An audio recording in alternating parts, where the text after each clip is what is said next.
মহিলাদের মৃত্যুটা তৈরি হচ্ছে।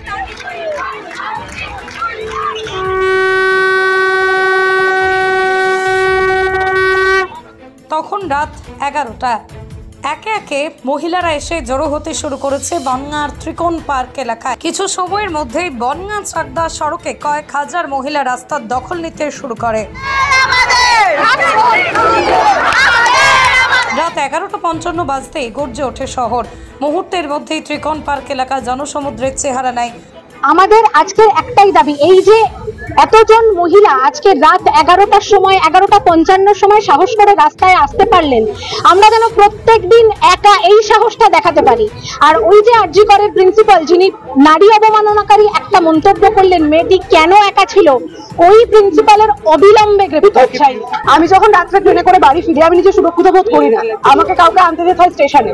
কেন রাত্রিবেলা আমি একা কেন বাড়ি ফিরতে পারবো না? আজকে যিনি ধর্ষিত হয়েছেন তিনি ডিউটি দিচ্ছিলেন, 36 ঘন্টা ডিউটি দেওয়ার পরে তিনি এক জায়গায় গেছেন রেস্ট করতে। সেই সময় তার ওই রেস্টের একটা অ্যাডভান্টেজ তুলে তার সাথে তাকে ধর্ষণ করে খুন করা হয়েছে।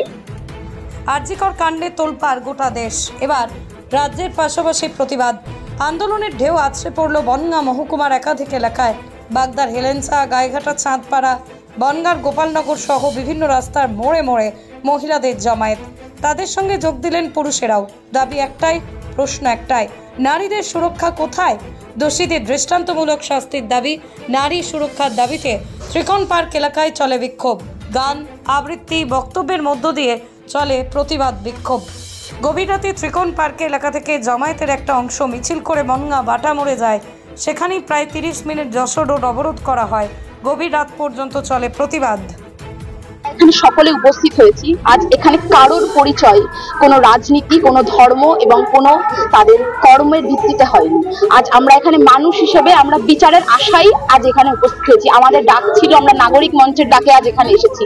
আমাদের ডাক ছিল সকল মেয়েরা আজ আমাদের সঙ্গে একজোট হোক, কিন্তু আমরা দেখেছি আমাদের বাবারা, আমাদের ভাইয়েরা, সকল বনগাঁর শুধু নাগরিক আমাদের এই ডাকে সাড়া দিয়েছে এবং আমাদের এই প্রতিবাদ আমরা দীর্ঘদিন ধরে জিয়ে যেতে পারবো এবং আমরা পারবো আমাদের বিচারটাকে, আমাদের যে জাস্টিসটাকে ফিরিয়ে আনতে এবং জাস্টিসকে আমরা কেড়ে নেবই। এই দৃঢ় প্রকল্প নিয়ে, এই দৃঢ় প্রতিজ্ঞা নিয়েই আজকে আমরা এখানে সবাই একসাথে হয়েছি এবং এই স্লোগানের মাধ্যমে, এই বক্তব্যের মাধ্যমেই আজকে আমরা সকলের কাছে পৌঁছে দিতে পেরেছি যে তুমি যেই হও না কেন, তোমার কাছ থেকে আমাদের দাবি এবং আমাদের সম্মান এবং আমাদের সকল জাস্টিস আমরা আদায় করি।